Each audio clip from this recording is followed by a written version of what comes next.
Saludos amigos, con ustedes Felipe Montilla. Bienvenidos una vez más a su programa Buscando Soluciones. Señores, tenemos que continuar con los temas que hemos venido desarrollando en los últimos tiempos. Yo sé que hay personas que me han dicho que se han quedado en la pantalla esperando los análisis míos del asunto de la política, de los sometimientos, del gobierno, del avance del presidente, de los funcionarios. Pero, señores, en estos momentos, la prioridad del país está centrada en la salud. Y como lo principal es ese tema, tenemos que seguir abordándolo. Ya dejaríamos para enero, además estamos ya en Navidad. Usted sabe que a mí en diciembre así no me gusta mucho la política. Ya en enero ya entraríamos de nuevo. Ustedes saben que a mí me encanta la política, me apasiono y me emociono. Pero ya en enero dejamos la política y los análisis. Y además ya tendremos tiempo para evaluar y decir si el presidente y el gobierno lo está haciendo bien o mal. Mientras tanto, vamos a seguir analizando la problemática de la pandemia que ha subido los infectados de una manera exorbitante, no solamente en la República Dominicana, sino a nivel mundial. Hoy tenemos la noticia de que el presidente francés, Macron, también dio positivo del COVID, lo que es un indicador de que el COVID no respeta rango, no respeta situación económica, no respeta edad. Y el COVID sigue matando gente. Ya va más de 1.600.000 personas. Y afectados, señores, casi 75 millones de personas. Esto no es un relajo. Esto no es un juego. Y si analizamos la parte más dura del COVID, es que el problema principal es o son los asintomáticos, que son los que andan por ahí pegándole el COVID a todo el mundo a diestra y siniestra. Y no solamente pegándoselo a todo el mundo, sino que tenemos información, y eso lo vamos a confirmar ahora, de que hay personas que usted la ve en la calle como si nada, y a los 2 días usted pregunta y se murió de un ataque cardíaco, de un derrame, se murió. Pero yo estaba con Héctor el otro día en el canal. Sí, pero ya Héctor se murió y ya está enterrado.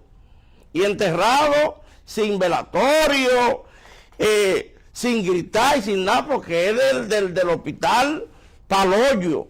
Entonces la gente hay que decirle esto porque esto es así.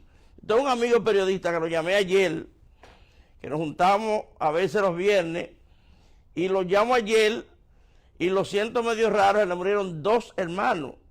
Enterró uno un miércoles y el que lo llevó a su casa, del cementerio a su casa, bueno y salvo, a los 2 días ya estaba siendo velado en una funeraria. También se murió. Le dije, pero hazte la prueba, porque tú tienes que tener COVID también. Sí, yo me la voy a hacer. Se tiene que estar más asustado que un chivo. El amigo mío. Y esto no es relajo, señores. La gente cree que esto es mojigán. Entonces, vamos a continuar con la medicina. Entonces, en el día de hoy, pues yo no soy médico. Yo lo que soy es abogado y un estudioso de la medicina. Quizás yo pensaba ser médico, pero la medicina es un asunto muy caro y muy problemático. Entonces, en el día de hoy tenemos un invitado, un especialista en la materia, que es el doctor Domingo Martínez, nefrólogo internista, a quien damos la bienvenida. Buenas tardes, doctor. Buenas tardes, gracias por la invitación. Me siento honrado, Felipe, poder compartir este espacio y darte las gracias, y a tu esposa también, de prestarle esta plataforma con el objetivo de seguir creando mayor impacto de conciencia. De modo tal que estamos aquí para compartir de la mejor forma y con la evidencia más clara que existe al momento. Doctor, tenemos entendido que el COVID ataca todos los órganos del cuerpo humano. El nefrólogo es un especialista en los riñones, para irnos en español. ¿Cómo afecta el COVID-19 el área de los riñones, doctor? Sí, es interesante comenzar por ahí. Lo que pasa es que, si bien es cierto, a nivel del riñón hay presencia de algunos receptores que se conocen como angiotensina 2, que son donde encaja el virus. Pero hay otros mecanismos diferentes que son causantes del daño a nivel renal. Hay que recordar que el daño propio, directo por el virus, es un factor. El segundo factor es que los pacientes desarrollan una liberación de una hormona citoquina que son proinflamatorias. Y el tercer caso es la forma en que los pacientes experimentan una hipovolemia o trombos. Hay que recordar que algunas de las formas que hace el virus es afectar no solamente la parte pulmonar, sino también a nivel gastrointestinal, a nivel neurológico. Entonces, daña los vasos, el endotelio. El virus daña los vasos y el endotelio. ¿Y qué produce eso? Que se produzcan coágulos. Y los coágulos, de alguna forma, pasan a la sangre y son filtrados y tapan los riñones.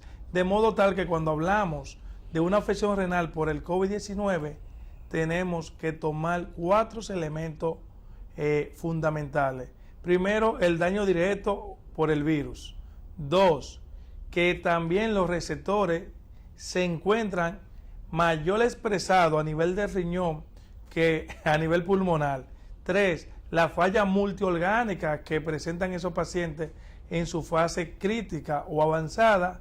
Y ya como cuarto, la liberación proinflamatorias de muchas células. Doctor, un momentito. Tenemos entendido que el riñón no duele, pero ¿cómo una persona que le dio COVID o que piensa que le dio, cómo sabe que tiene problemas de riñón? ¿Qué usted recomienda? Sí, mira, la realidad es cierta, Felipe. Los riñones en condiciones normales no duelen, aun cuando se enferman. En la única condición que los riñones duelen es cuando hay la obstrucción de las vías urinarias, como sucede con las piedras, cáncer o cualquier malformación que se asente o que se agudice en su crecimiento. Ahora bien, la enfermedad renal es una enfermedad silente. Entonces los pacientes, cuando son ingresados con médico de experiencia, el médico que lo ingrese, el médico de cabecera, debe de pedirle marcadores renales. Y uno de ellos es la creatinina. Y el más importante, Felipe, es el examen de orina. Que los pacientes han evidenciado que un 30% de los pacientes que no tienen antecedentes de daño renal, estamos hablando en el paciente sano, en el paciente que va a su rutina diaria, o sea, cuando le toca a un paciente con buen récord, un 30% de ellos presentan algún tipo de manifestaciones renales, como la proteinuria, que es la presencia de proteínas en la orina, y hematuria, que son 2 factores fundamentales para hablar de daño renal. Además, presentan la elevación de la creatinina. Esos 3 elementos no debe de dejarse hacerse a los pacientes cuando entran ingresados por COVID-19. Doctor, yo observo que la mayoría de las personas que le da COVID hablan mucho del neumólogo, pero yo veo que el nefrólogo, que es el especialista en riñón, también es una persona importante en esta época de la pandemia del COVID-19, y veo que en cuanto a publicidad así no se le ha dado la importancia. Sí, es cierto, pero de alguna forma lo que pasa es que los neumólogos tienen mayor participación porque el órgano como lindo para la COVID son los pulmones. Y bien sabido es que los especialistas, por decirlo así, especializados en los pulmones, son los neumólogos. Ahora bien, ¿qué es lo importante? No solamente que sea el nefrólogo, el neurólogo, todo aquel que conozca la patología de la enfermedad puede tratar el virus. Lo que pasa es que el paciente con COVID, a la corta o a la larga, termina siendo un paciente que tiene que ser visto por neurólogo, por cardiólogo, por nefrólogo, por gastroenterólogo y por el neumólogo, porque el virus, todos esos órganos lo afecta. Siempre va a depender de la etapa de la enfermedad que se encuentre el paciente. Para asunto de vida, doctor, de una persona vivir, ¿cuál es la importancia que tiene el riñón? Oh, Felipe, los riñones tienen 7 funciones fundamentales. 7. 7. ¿Y qué pasa, Montilla? Que cuando el paciente entra en insuficiencia renal, hay 7 funciones que se dejan de hacer en el cuerpo. Y si yo le pregunto, Felipe, ¿con qué órgano es que la gente compara cuando algo es caro? ¿Cuánto le costó esa corbata, Felipe? Ah, eso me costó un riñón. Fíjate que el precio, el que conoce la función del riñón, cuando algo es caro, lo compara con ese órgano. Usted nunca ha escuchado, o por lo menos yo no he escuchado, de que eso me costó un corazón. Sí. Eso me costó un riñón. Entonces, de alguna forma, el riñón tiene participación en la regulación de la presión, en la formación de huesos, en la eliminación de los tóxicos, en provocar un equilibrio tanto de los electrolitos como del agua. Pero también tiene participación a nivel de una hormona para que no se produzca anemia. Entonces, ¿cuál es la realidad? ¿Qué es lo que han demostrado los estudios? Que la persona que no tienen antecedentes de daño renal, que presentaron COVID y desarrollaron daño renal, le va peor porque tiene una tasa de mortalidad mayor que aquellos pacientes que no desarrollaron una injuria renal. Doctor, con su permiso, nosotros vamos a hacer la primera pausa comercial, no sin antes recordarle que este programa llega a ustedes como una cortesía de ARS APS, su seguro de salud. Adelante, señor director.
Bien, señores, continuamos aquí con el desarrollo de su programa Buscando Soluciones. Doctor Domingo, nefrólogo, en español, especialista en los riñones. Así que lo conocen la gente que venimos del campo. Vamos a poner porque el nefrólogo la gente no conoce ese término. Eso es los intelectuales, los estudiosos. La gente del pueblo dice, el especialista de los riñones. Voy para la clínica. ¿En qué clínica que trabaja, doctor? Estoy en la clínica Dr. Rodríguez Santos en horario matutino, y ya en la tarde, pues hace poco iniciamos lo que es un proyecto de diálisis allá en la clínica Dr. Franklin Peña en San Pedro de Macorís para la persona del este.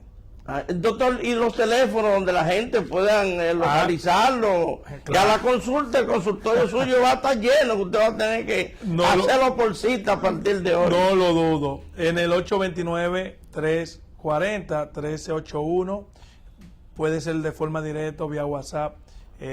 Agendamos la cita. Regularmente siempre tratamos de organizarla, pero dejamos un espacio para aquellos pacientes que no saben, que llegan por orden de llegada, que tengan la oportunidad también de beneficiarse de una consulta de un especialista. Doctor, hay un problema con el seguro. Hay especialistas que no quieren coger los seguros, lo quieren coger efectivo todo. ¿Usted coge los seguros? Claro que sí, trabajamos con todos los seguros. Exacto, lógicamente cobrando su respectiva diferencia. Sí, claro que sí, pero allá tenemos algo bueno, que independientemente de todo, vemos a todo el mundo, ¿sabe?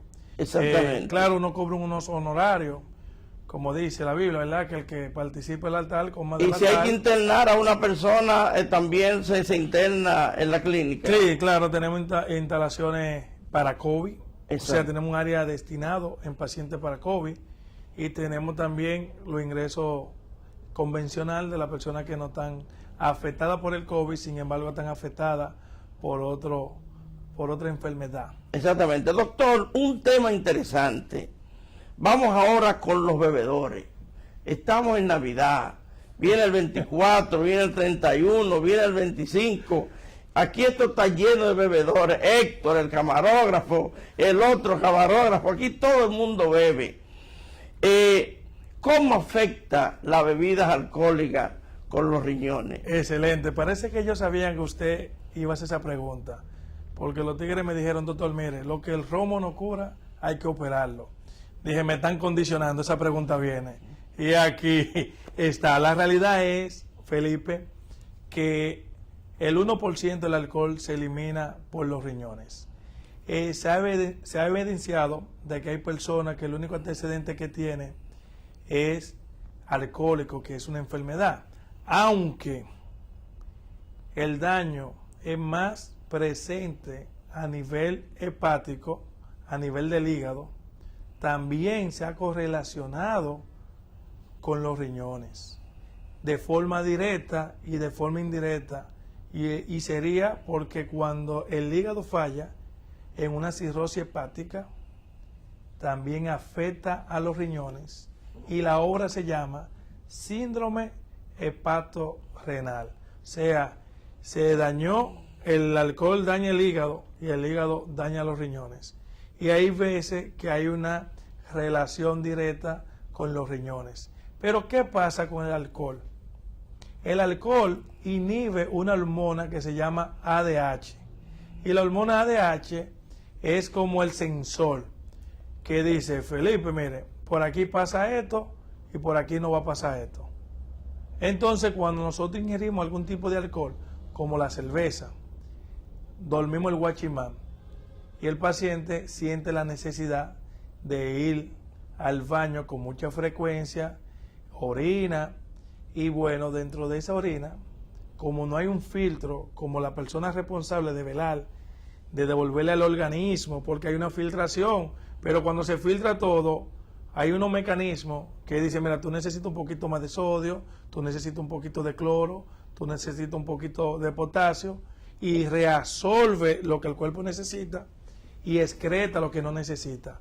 Cuando dormimos esa hormona, todo pasa derecho y se pierde entonces lo tóxico, se pierde el potasio, se pierde el sodio, y el paciente experimenta un desequilibrio hidroelectrolítico, que es lo que le produce la famosa resaca, que el paciente tiene mucha sed. Entonces, se ha demostrado que los pacientes que son sometidos de forma voluntaria a deshidratación con regularidad, en algún momento, en alguna etapa de su vida, desarrolla enfermedad renal aguda.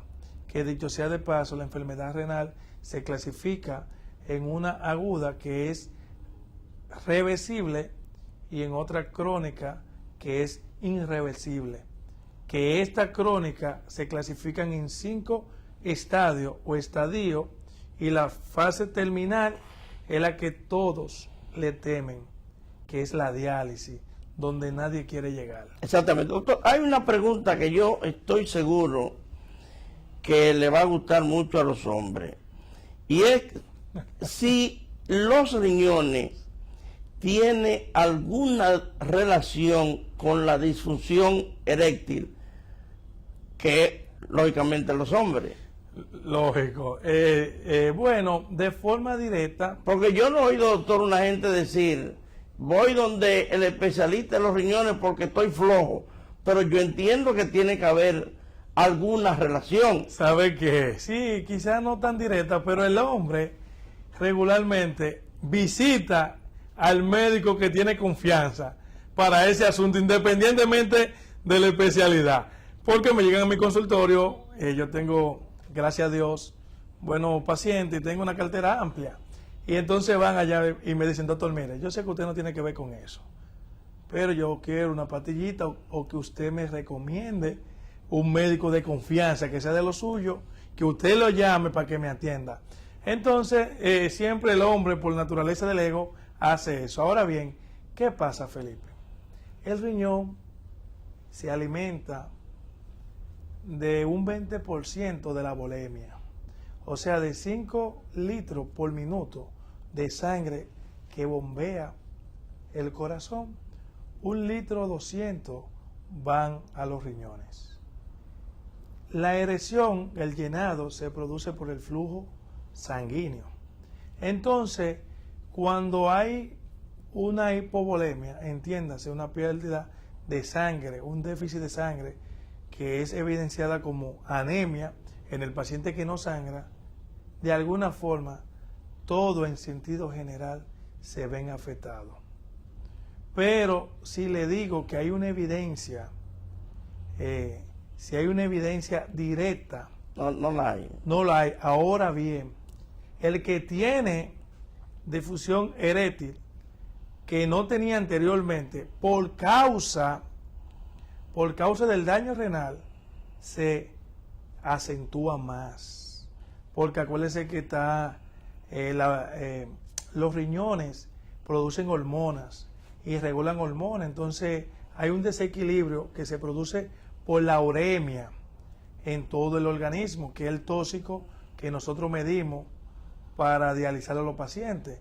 La urea alta está intoxicada. Entonces la urea produce un daño en el paciente renal, un daño a nivel del hipotálamo, y hay una hormona que sube, la testosterona disminuye, la otra sube, y todo eso conlleva a un deterioro de la erección. Hay otra pregunta que yo estoy seguro que hay muchas personas que están esperando que yo se la haga, doctor, el asunto de las piedras en los riñones. ¿Qué produce la piedra y cómo se resuelve ese problema? Porque hay personas que se operan de las llamadas piedras y vuelven de nuevo y les surge el problema. Sí, me gusta esta entrevista, usted sabía. Está muy buena porque son preguntas bien que la gente tiene en sed. Entonces, cuando hablamos de cálculos o de piedras, una persona que expulsa un cálculo tiene aproximadamente un 40% de volverla a producir en el primer año. Ahora bien, hay dos tipos de pacientes.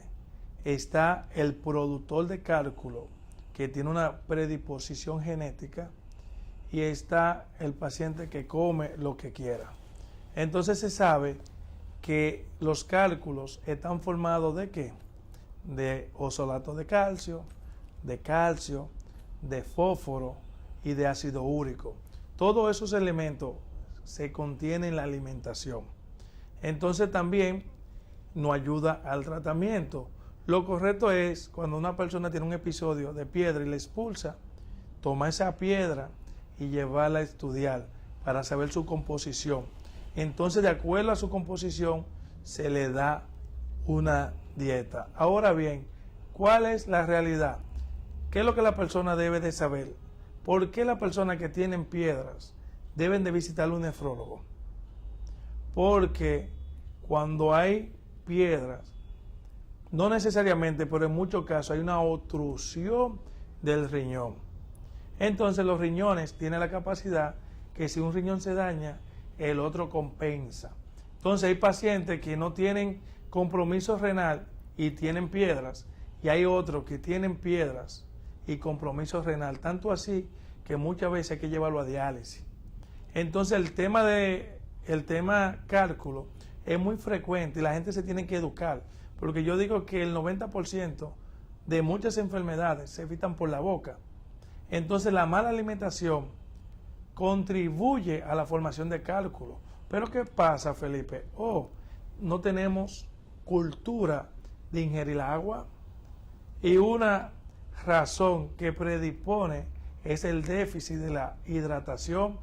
Y paso a explicarme, cuando nosotros comemos, bueno, el organismo agarra y toma lo que necesita, almacena lo que necesita, y lo que no necesita se elimina por dos vías: las heces y la pipí o la orina. Cuando nosotros ingerimos poca agua, quedan residuos, y esos residuos se van acumulando, entonces se forma una arenilla, se van acumulando hasta que se forma la piedra. Tanto así que hay pacientes que yo le pongo recetario tratamiento. Hay tratamiento que nos ayuda a expulsar la piedra, claro que sí. Pero hay pacientes que yo le pongo como parte del tratamiento ingerir 2.5 litros de agua, porque a veces se lo decimos de boca y no lo toman tan en serio que cuando se le escribe. Doctor, estoy seguro que vamos a tener que hacer una segunda o tercera parte porque se me han quedado todos los temas. Y entonces, como ya se me está acabando el tiempo y sé que usted es un hombre religioso, hay una pregunta de religión que yo no se la puedo dejar de hacer. ¿Por qué Barrabás y no a Jesús? ¿Por qué Barrabás y no Jesús? O sea, ¿por qué soltaron? ¿Por qué el pueblo pidió soltar a Barrabás y no a Jesús, que no había hecho nada? Sí, siempre, a veces hay personas que sin ninguna causa endurecen su corazón.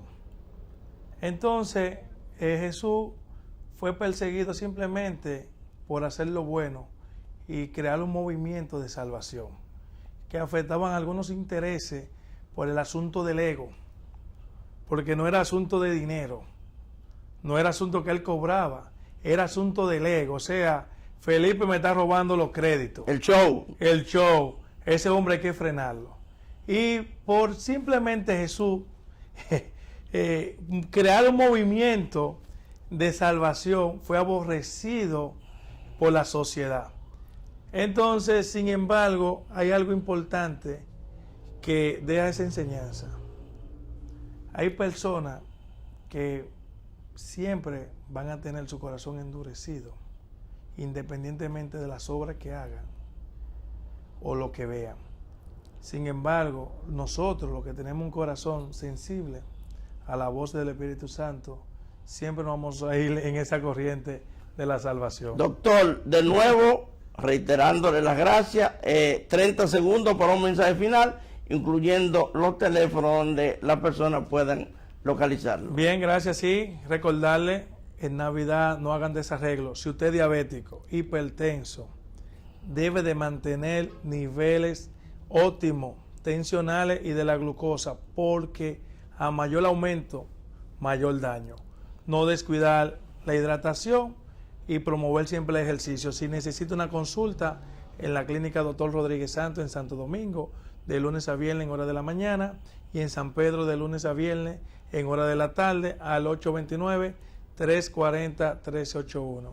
Felipe, gracias por la oportunidad. Gracias, doctor, por haber aceptado nuestra invitación. A nuestro amable televidente, no tenemos tiempo para más, no sin antes reiterarle que este programa llega a ustedes como una cortesía de ARS APS, su seguro de salud. Hasta la próxima semana, si Dios lo permite.